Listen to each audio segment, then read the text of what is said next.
In this lecture, we'll be discussing prolonged obstructed labor. I'm Dr. Allen Olubukola, a senior registrar in the Department of Obstetrics and Gynecology of Obafemi Awolowo University, Ile-Ife. At the end of this lecture, I expect that you'll be able to define prolonged obstructed labor and distinguish this from cephalopelvic disproportion. You should be able to list the different causes of obstructed labor and describe the process and what leads to the occurrence of obstructed labor in affected women. You should be able to make a diagnosis of obstructed labor, and you should be able to understand the different modalities of management patients that have prolonged obstructed labor and offer them the appropriate management for their condition. Obstructed labor is one of the most common preventable causes of maternal and perinatal morbidity and mortality, both globally and in the developing world. And the incidence is much higher in developing countries as opposed to developed countries because the antenatal coverage and supervised delivery rates are much reduced as compared to that which occurs in the developed world. An estimated 6.5 million women suffer from obstructed labor each year globally, and it accounts for about 8% of all maternal deaths in developing countries.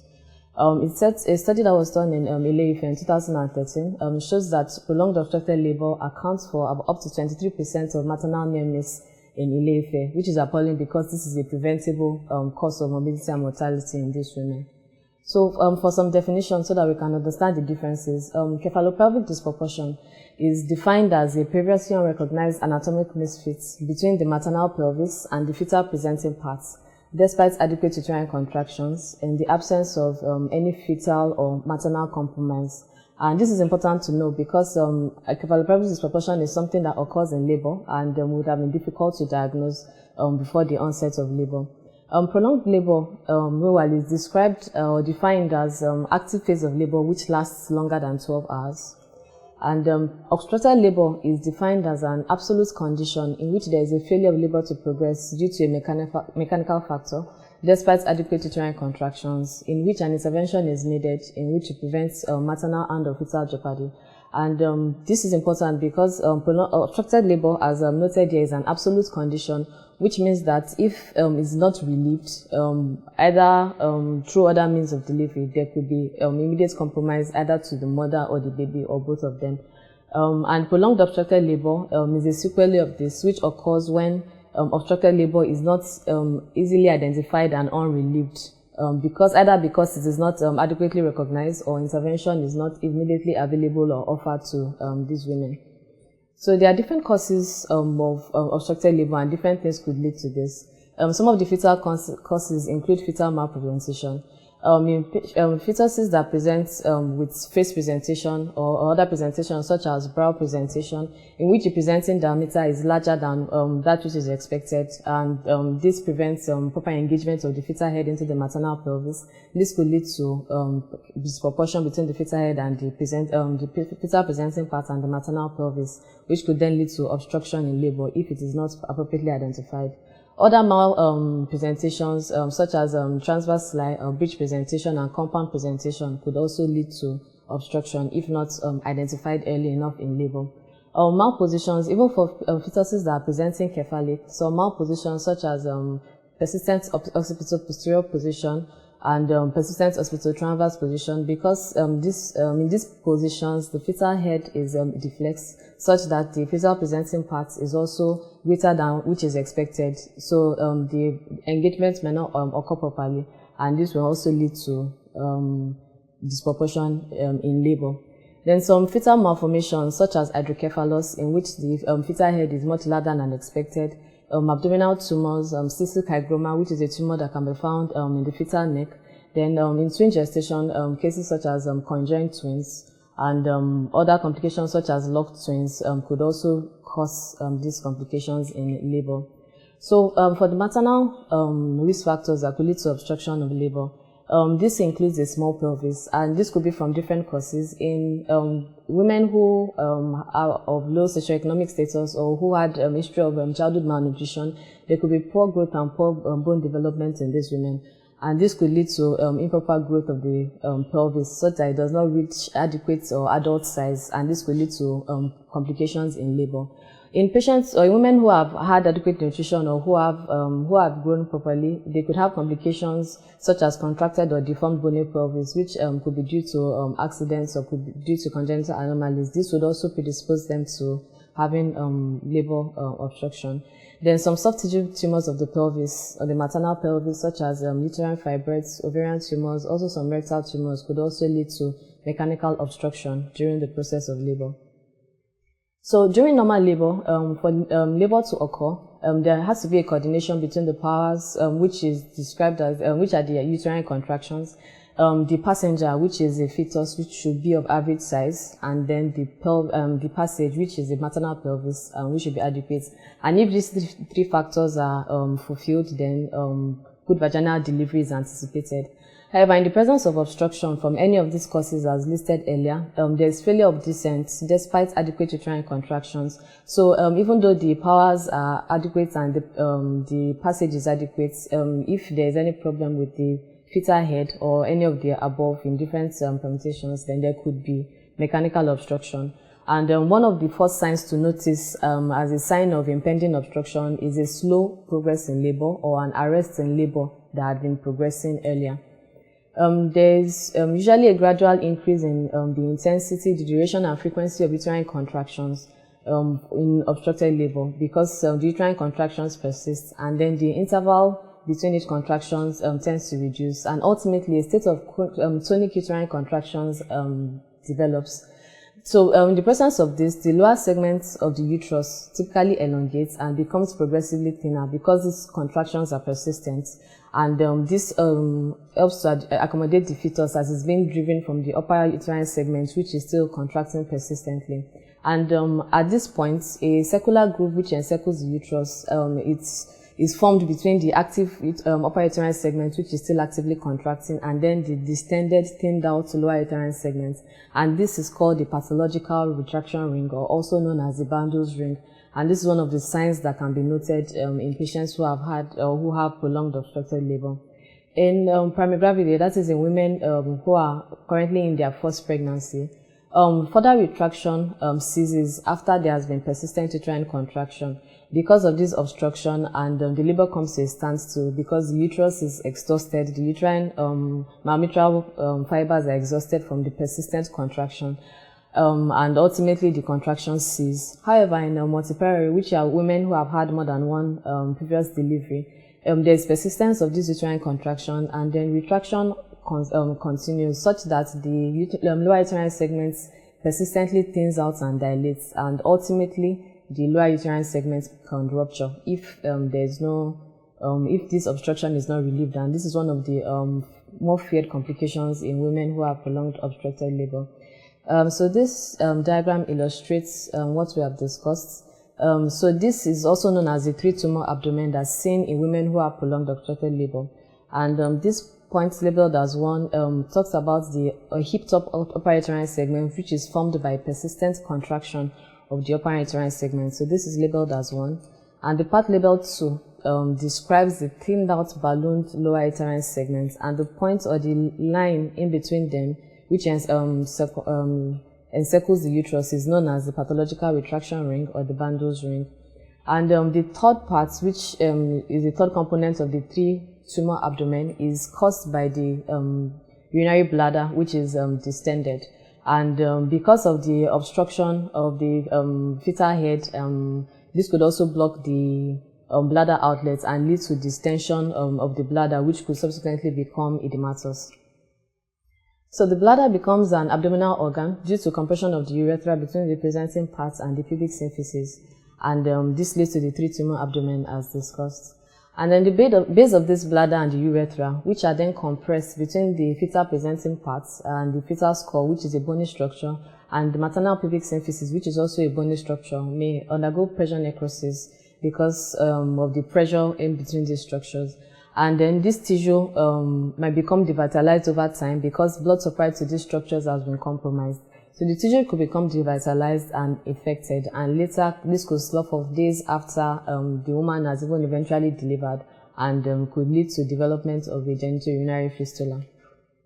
So this diagram also illustrates this. These parts in red show the parts between the fetal presenting part and the maternal pubic symphysis. And these are the parts which will undergo pressure necrosis and could eventually slough off after the process of labor. So because of this persistent contraction in this patient, and labor in these patients could take prolonged periods of hours, these men could undergo dehydration, and usually they also have inadequate fluid intake, because fluid intake in labor, especially in developing parts of the world, is also inadequate. And following this, there is accumulation of lactic acid from the persistently contracting muscles, and this could ultimately lead to metabolic acidosis in these patients, so that they could also have metabolic derangement as another complication to prolonged obstructed labor. So when patients come with prolonged obstructed labor, one needs to assess these patients in entirety. And some of the information that one needs to ascertain from these patients is her age, basic information. Want to know her parity, because this could also influence outcome as earlier discussed. So want to know if she a primary gravida, is she a multiparous patient. Want to know how long this labor has lasted, where she had been before presentation, the interventions that have been done for her, the membranes rupture spontaneously, did she have artificial rupture of membranes done, was there any vaginal bleeding noticed at any time, and this could also be a pointer to if there had been a history of vaginal bleeding, this could be a pointer to uterine rupture in these patients. Had there been use of oxytocin, injudicious use of oxytocin in these patients would place her at increased risk of uterine rupture, especially in multiparous patients. Was there any application of fundal pressure? As application of fundal pressure is no longer encouraged in management of patients in labor, and patients who have had fundal pressure applied could also have at increased risk of developing uterine rupture. Was there also any attempt at instrumental vaginal delivery? These patients could have had genital tract lacerations as if this had been attempted, which could also lead to vaginal bleeding in her. So all these questions must be elicited from this patient and correct information ascertained. So this patient must be examined. A general physical examination will be done for this patient, and most of the time patients with prolonged obstructed labor are usually in pain. They have been in labor for a long time, and based on this, they have been having uterine contractions persistently, usually with no pain relief. So they are usually in pain, they are exhausted, they are dehydrated, they are usually anxious, and they are febrile. They are ketotic also because of the dehydration, and they may have a characteristic ketotic breath, which may be noted if one gets close to them. These patients are usually tachycardic also. They may be tachypneic. So these are some of the things that one needs to identify on general physical examination. So on abdominal examination of these patients, the characteristic 3 tumor sign may be noted. The uterus might be tender, and then one also wants to assess the fetal lie presentation, because this is important also to help us know the cause of the obstructed labor and even also the diagnosis. So we want to ascertain the lie. Is it longitudinal? Is it a transverse lie? If it's a longitudinal lie, one wants to ensure the presentation. Is it bridge presentation? Is it cephalic? Then, of course, of importance, one is to assess the fetal heart rate, and to, of course, want to assess is the fetal heart rate present. If it's present, then we want to know, is there any fetal compromise? Is there fetal tachycardia or bradycardia? So the fetal heart rate must also be counted, and this will also help us to know the fetal status at presentation of these patients.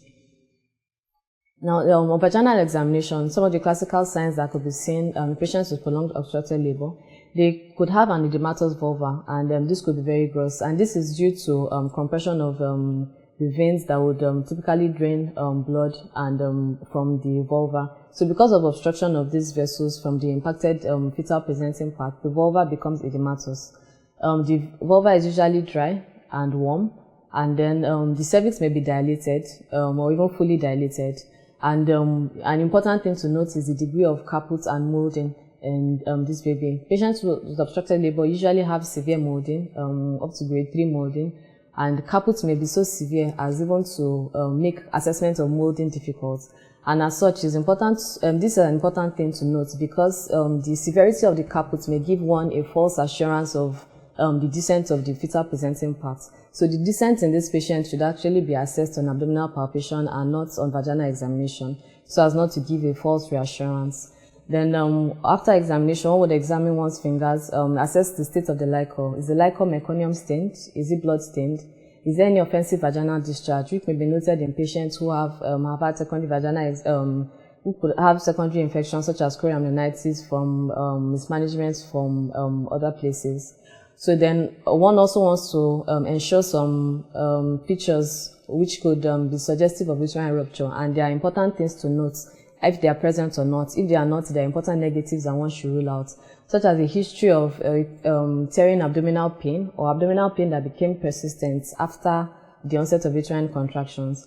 There could be a total cessation of uterine contractions, which will be noted in uterine rupture. This patient could have vaginal bleeding, as earlier discussed. Then on examination, there could be generalized abdominal tenderness. The fetal presenting parts will be easily palpable on vaginal examination, and this will be noted in cases when there is uterine rupture and the fetus has been extruded into the peritoneal cavity. There could be absence of fetal heart rates, as this could suggest fetal demise in these patients, as fetal demise is very common in patients who have had uterine rupture. There could also be loss of station, which means that in the patients in which the station had been assessed previously, this perhaps the station was previously as +2. If uterine rupture occurs, there could be an apparent loss of station as the fetus is extruded into the peritoneal cavity, so that the station appears to recede, and one could assess this as the station could then be station 0 in a patient in which the station was previously +2. So this is an important thing to note if noticed, as it could suggest uterine rupture. Then hematuria may also be noted in patients who have uterine rupture, as rupture could also occur into the bladder, as this is just directly related anteriorly just directly to the uterus. So if rupture occurs into the bladder, patients may also have hematuria, and this may also be noted after catheterization. One may notice blood stains in the urine. So one needs to do some investigations for these patients, and important to note that the history taking, examination, the investigations, and the management must also go together, as these patients must be managed promptly in order to improve their outcome. So samples should be taken for this patient for a Paxil volume, as she would probably need operative intervention. Then we also want to do group and cross-match blood for her, at least 4 units of blood.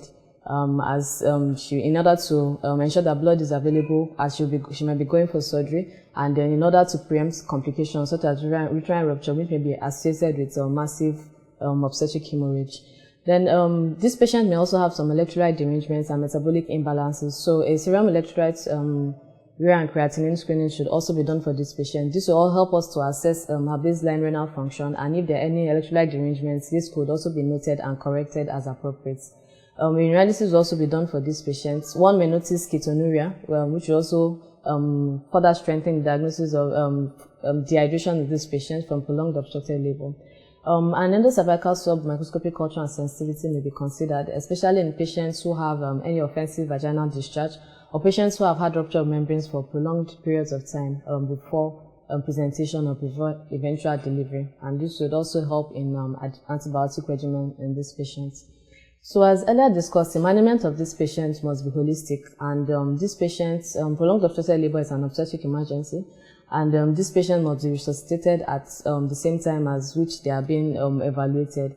So this patient must be rapidly assessed. We want to assess her level of consciousness, assess her level of dehydration. Then while doing this also, one wants to institute corrective measures. So intravenous fluids for these patients will be necessary because most of them are dehydrated. So you want to give intravenous fluids. One could start with normal saline 1 liter in order to rehydrate her. Then following this, one could give maintenance fluid. This patient may also need dextrose, as they are typically exhausted, have been in labor for a long time, and they have not been taking any, had any food or fluid orally. So they may also need dextrose in order to in resuscitation. Intranasal oxygen may also be needed for these patients. They may need supplemental oxygen because they are exhausted. Then some of these patients may also have fetal distress, as discussed earlier. So intranasal oxygen is important for resuscitation of both the mother and then the fetus in utero. And this helps to improve outcome in these women. In broad spectrum intravenous antibiotics should be commenced for these women, and this is in order to prevent complications such as puerperal sepsis following delivery. And it is more important in patients who already have some signs of infection at presentation. Then analgesia should be given to these patients in order to improve their comforts and also help their experience. A urethral catheter is one of the important things that should be done, and patients that come in prolonged obstructed labor must have a urethral catheter passed, and this catheter must be retained. And this helps us to do different things. It helps us to drain the bladder that has probably been obstructed and dilated in this patient. So this patient has relief from that. It also helps to help us to assess the urinary output in this patient, and this will give us an idea of her renal function. It will also give us an idea of how effective our resuscitation is. Is this patient making urine? Is she not? If she's not making urine, then what can we do to correct this? So a ureteral catheter must be passed and also retained, because it will also help us in postoperative management for this patient. A ureteral catheter must be maintained for this patient, and she must have prolonged catheterization in order to prevent further complications such as genitourinary fistula, as earlier discussed. And fluid input and output for this patient must also be monitored, because as much as we are trying to resuscitate her and replace whatever fluid she has lost, it's also important not to overload her with fluids. So one must assess the amount of fluid that's been given with urinary output and weigh this. So an indwelling ureteral catheter would also help us to do this accurately. So following these resuscitative measures, then one needs to come down to the important thing of management, and which is how to relieve this obstruction. And delivery in this patient should be expedited, and this is typically by cesarean section, especially if the fetus is alive. One may consider other options if there is already uterine fetal demise. And cesarean section is an important modality in relieving obstruction in patients who have prolonged obstructed labor. So, and it's important to note that cesarean section in patients who have prolonged obstructed labor is typically technically difficult, as most of the time patients are usually in advanced first stage of labor, or some of them they even come in second stage of labor. So one must prepare towards this, and as such, this surgery should be done by a senior obstetrician, or at least a senior obstetrician must be available at the time this surgery is being done. During the process of cesarean section, one must take appropriate precautions and prepare adequately. So apart from having a senior obstetrician, one would also need a senior anesthetist to be available to anesthetize this patient. General anesthesia may be necessary because of the degree of surgery that is going to be done. The fetal head may be impacted during surgery, and this is because, as I said, the patients usually come in advanced first stage or even second stage of labor. So there might be delivery difficulty in the fetal head during cesarean section, and one must take precautions doing that. So if the fetal head is impacted, there are different techniques that have been discussed in helping to deliver the fetal head. And most commonly, there are the pull techniques, the push technique, and also the Patwadan technique that have been discussed, in which the fetal shoulder is delivered first. The pull technique involves delivering the fetal head, the fetus by reverse breech extraction. That means the fetus is delivered feet first, while the push technique involves the need of an assistant. So while the surgeon is doing the operation, one needs an assistant who also puts on gloves and attempts to push the fetal head through the vagina up, and this would also help the surgeon to easily deliver the fetus. The pull technique is, however, more recommended, as studies have been done comparing these two techniques, and it has been shown that the pull technique is associated with significant reduction in extension of uterine incision, which could be a very important or threatening complication that could occur during cesarean section in such patients. And it also helps to reduce mean blood loss, mean operating time, and then rates of infection, because doing a push technique through the vagina may also increase the chances of puerperal sepsis in these patients. So some of the other options that can be considered in patients with prolonged obstructed labor include operative options such as the symphysiotomy. And the symphysiotomy is described as the surgical division of the pubic symphysis in order to facilitate vaginal delivery. So it's a different route, and this helps to increase the pelvic outlets, as the division of this pubic symphysis enlarges the pelvic outlets, and this allows the fetal head or the fetus to be delivered. It's typically performed in cases of established obstruction due to outlet contraction, and in which the fetus is alive. And of course, one wants to ascertain that it's a cephalic presentation and a vertex presentation. One would not want to do this for fetuses that are presenting transverse or presenting breech or in transverse line, or other types of malposition. Now the other options of management are more commonly performed when there is intrauterine fetal demise, and this can be performed in order to help to avoid performing the cesarean section on a woman in which there is already fetal demise. One can do this when the fetus is already dead. However, destructive operations are less frequently performed in current obstetric practice because the necessary skill for these operations is diminishing. So some of the examples of these operations include the craniotomy, which involves using a borehole to decompress the fetal head, and as following this, there will be collapse of the fetal skull bones, and one can then effect vaginal delivery after this. A choledotomy could also be done, and this involves division of the fetal clavicle. And once this is done, it helps to reduce the acromial diameter that is presenting in the pelvis. And after this is reduced, this could help to facilitate vaginal delivery.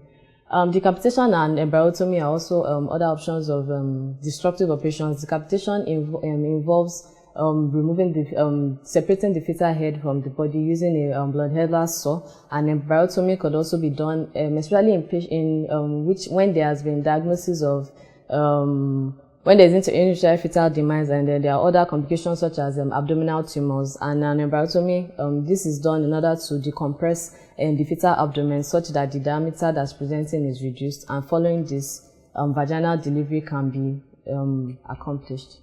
So for a patient that has had prolonged obstructed labor and the obstruction has been relieved either via cesarean section or any of these other modalities, if the requisite skill is available, the post-delivery care is also as important as the intrapartum care of this patient.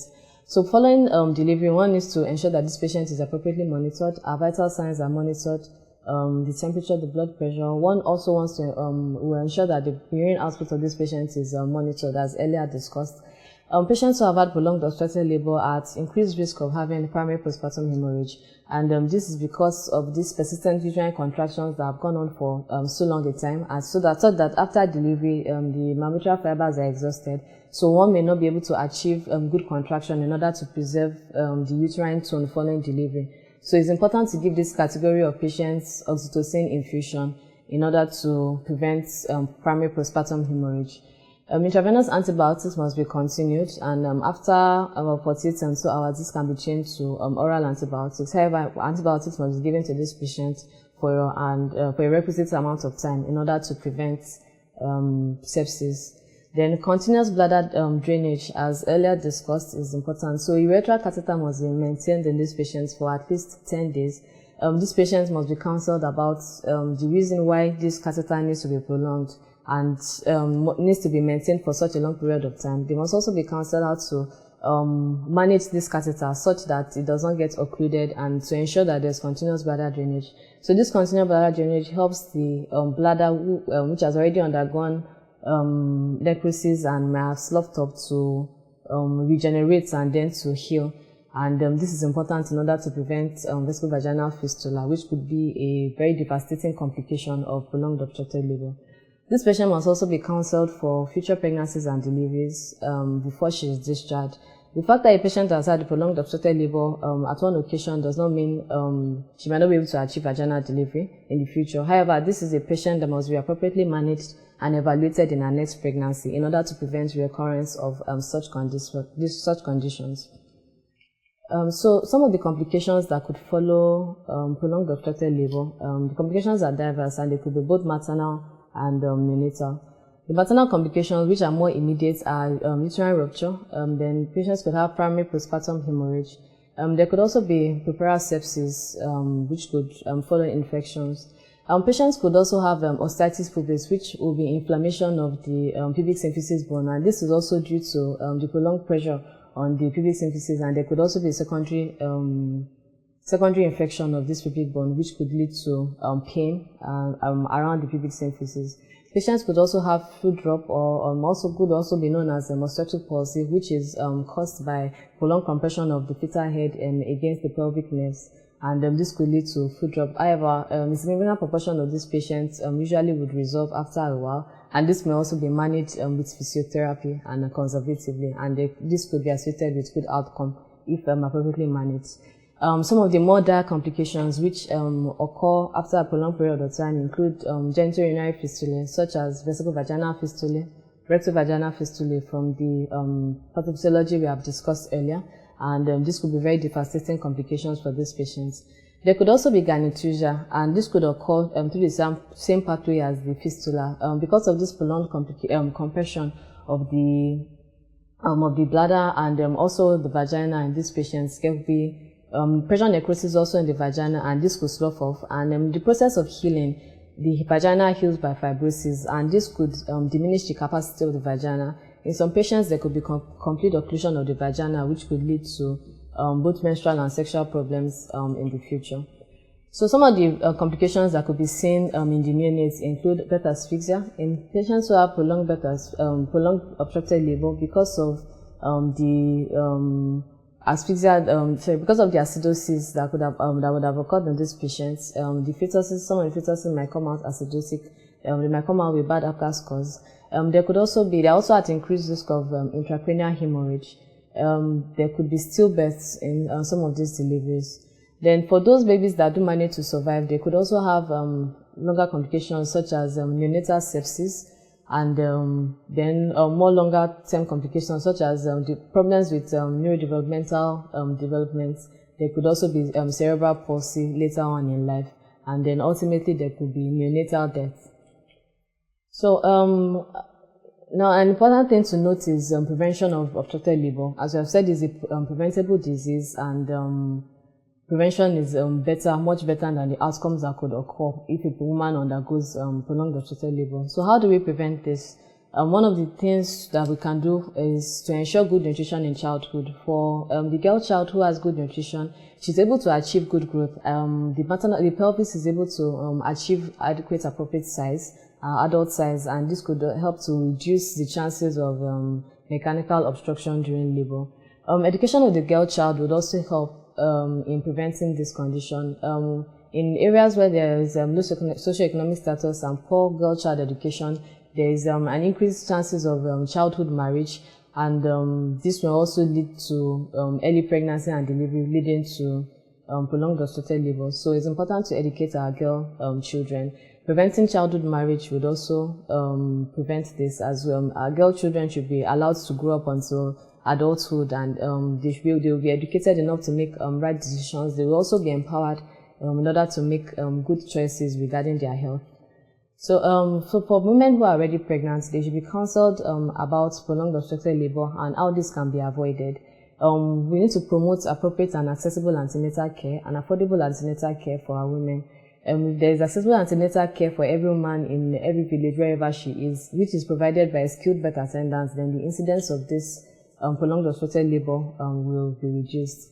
Then one should also encourage women to have skilled birth attendants present at their delivery. So one can discourage them from delivering at home, encourage them to book in reputable places such that they have skilled birth attendants at delivery. And the use of a pathograph in the labor ward cannot be overemphasized. A pathograph is necessary in order to, the use of a pathograph helps to prevent obstructed labor, as that if labor is noticed to be becoming prolonged, or if there is a slowing or an arrest of the progress in labor, this can be easily identified when a pathograph is used, and as such, appropriate intervention can be taken, or referral to a place where appropriate intervention can be offered, can be done for these patients. So in summary, prolonged obstructed labor is a preventable condition that we have discussed. However, it may have devastating consequences to an affected woman and an unborn baby if not appropriately identified or treated. And prompt diagnosis and management is very important in improving the outcome in both the woman and her unborn baby. These are the references. Thank you very much for listening.